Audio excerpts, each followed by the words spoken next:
Всем привет! Для многих сериал сейчас стал полем для обсуждения. Канон, не канон. Все ли так, как задумал Роберт Джордан передано в сериале? И есть такая большая категория фанатов книг, которые постоянно ищут в сериале то, что просто выворачивает в них их чувства.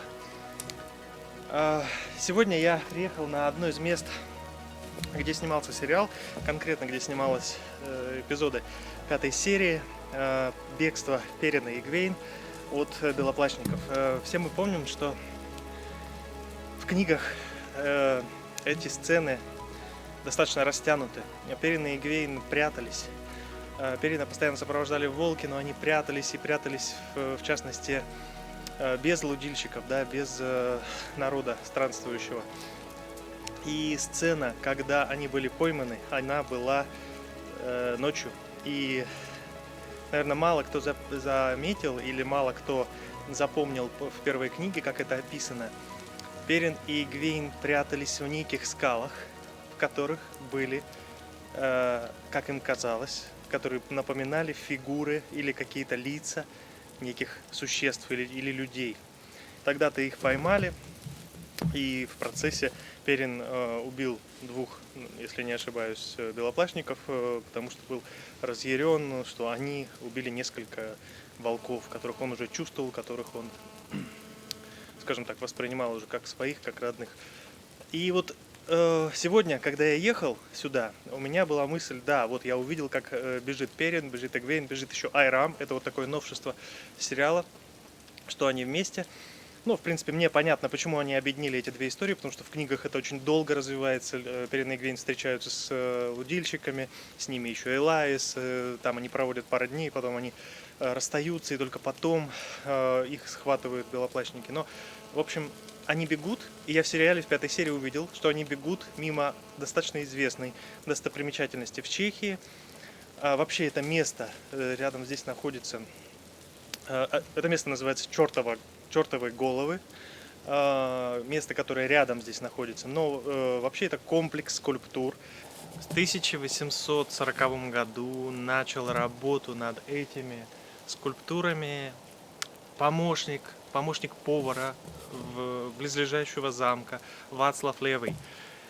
В свободное время от своих обязанностей на кухне он приходил в лес и занимался тем, что вытачивал из этих скал физиономии различных людей, возможно, знаменитых, возможно, известных ему, и разные фигуры. Вот это конкретное место называется Орфистка. Вот ее очень сильно потрепало уже время, эту орфистку, и ветра, и туристы.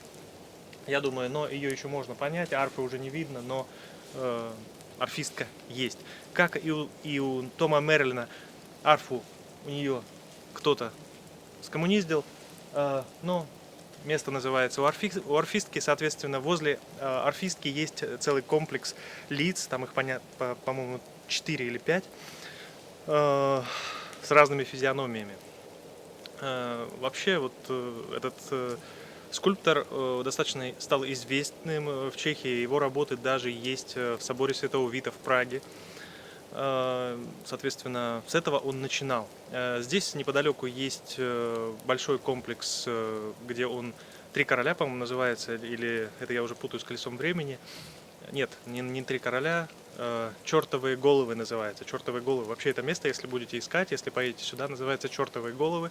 Соответственно, в 2, по-моему, или 3 километрах вот отсюда, от этого места, которое вошло в сериал, находятся вторые по величине изображения лиц человеческих в скалах в мире. Поэтому очень вам советую сюда приехать, не только для того, чтобы посмотреть место, где снимался сериал, но и на то, чтобы посмотреть действительно грандиозные скальные изображения человека. Непосредственно перед вот этим комплексом, орфистка, которая называется, который вошел в эту сцену, есть дорога. Она такая длинная. Сейчас снег выпал 2 дня назад.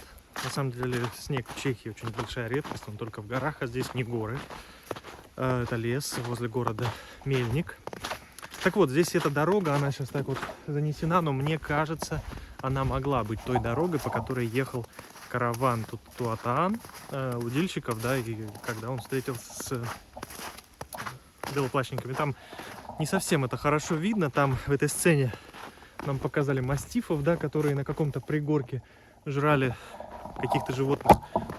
Перин там говорит в это время Айраму: как это так, вы же такие все миролюбивые пацифисты. Ну, здесь вот такие есть какие-то скалы, пригорки небольшие, постоянно какими-то изображениями лиц, там кто-то их вытесал. Это мог быть любой из этих пригорков, и абсолютно спокойно могли осенью, судя по желтым листьям, это осень, создатели сериала снимать эту поездку вот на этой дороге. Но мне лично, для меня лично было вот таким, знаете, моментом вау. Сегодня, когда я ехал сюда в машине, Почему я сюда поехал? Потому что я узнал это место, потому что я знаю, что вот эти лица есть где-то в Чехии. Соответственно, я погуглил, увидел в сериале, погуглил, поехал. Но уже по пути сюда я вспоминал книгу Око мира, которую я переслушивал как аудиокнигу уже вот недавно. И вспомнил, что Перин с Эгвейн прятались в скалах, и там Перину казалось, что он видит изображения высеченных каких-то лиц, каких-то людей. И именно тогда их поймали белоплащники. Поэтому вот такая мелочь, за которую я выражаю большой респект создателям сериала, и за которые я готов им простить какие-то изменения в сюжете, какие-то сокращения или какие-то добавления сюжетных линий, которые абсолютно меня не коробят.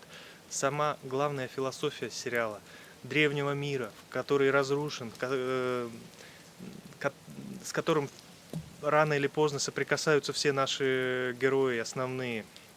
Мы увидим, я надеюсь, и я знаю, что мы увидим путевые врата.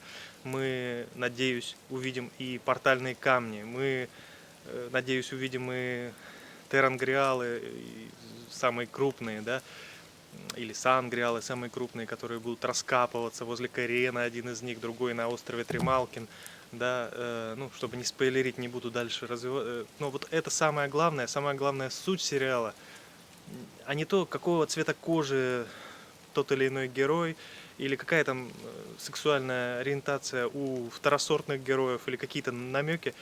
Вот это для меня абсолютно не важно. Для меня абсолютно важна вот эта вот любовь к деталям, и к деталям, которые действительно делают этот мир таким уникальным и прекрасным, и за что мы его любим. Соответственно, я цепляюсь вот за это, и это позволяет мне смотреть сериал на позитиве, не расстраиваться там из-за каких-то неточностей, а наоборот ловить близкие моему сердцу, которые стали близкими моему сердцу моменты на экране.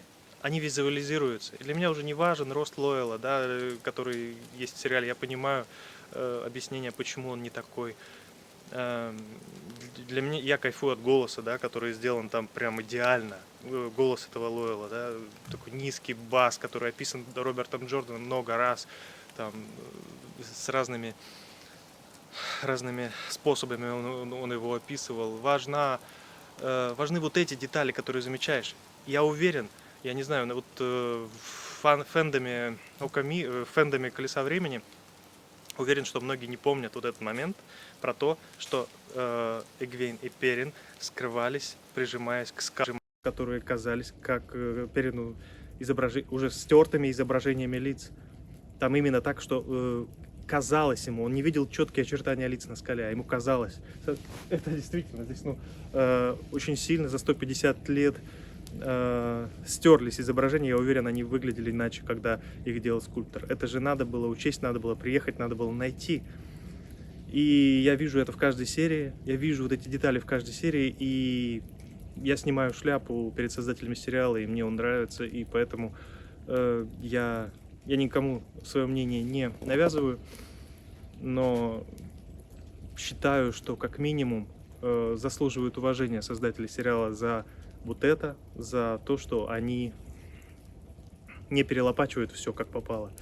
Я уверен, что задача, которая стояла перед создателями сериала, она, нереальная, сложная. Огромный мир, один из самых больших созданных миров фэнтези вообще который был, передать когда тебе гарантируется, может быть, 1, а может быть 2 только сезона на старте, да, потому что ты зависишь от финансов, от продаж, от просмотров, от рейтингов, ты должен учесть повестку так называемую, да, там включить разных людей в картинку и так далее. То есть ты должен учесть столько моментов и сократить огромный материал и в то же время показать главное.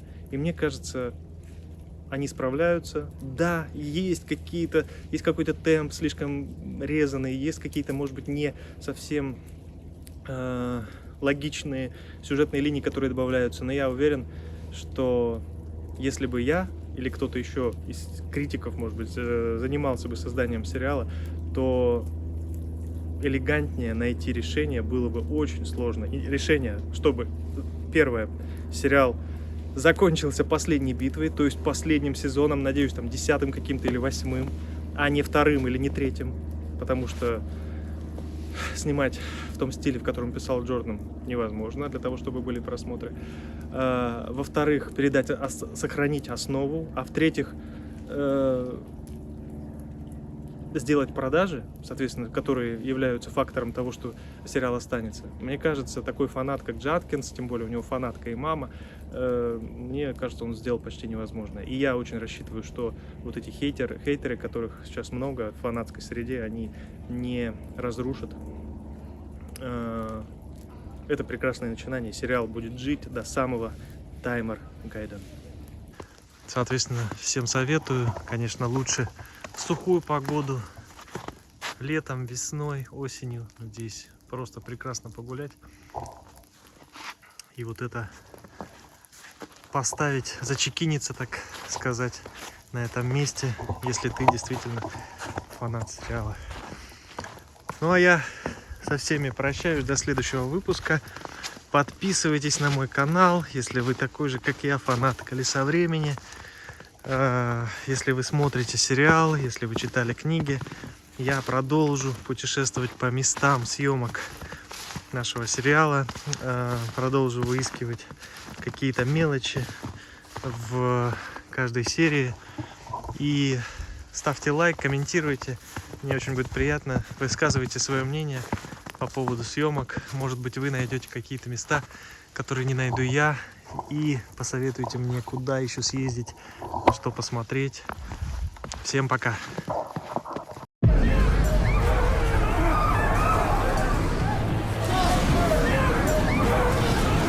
You ready? No. Me either.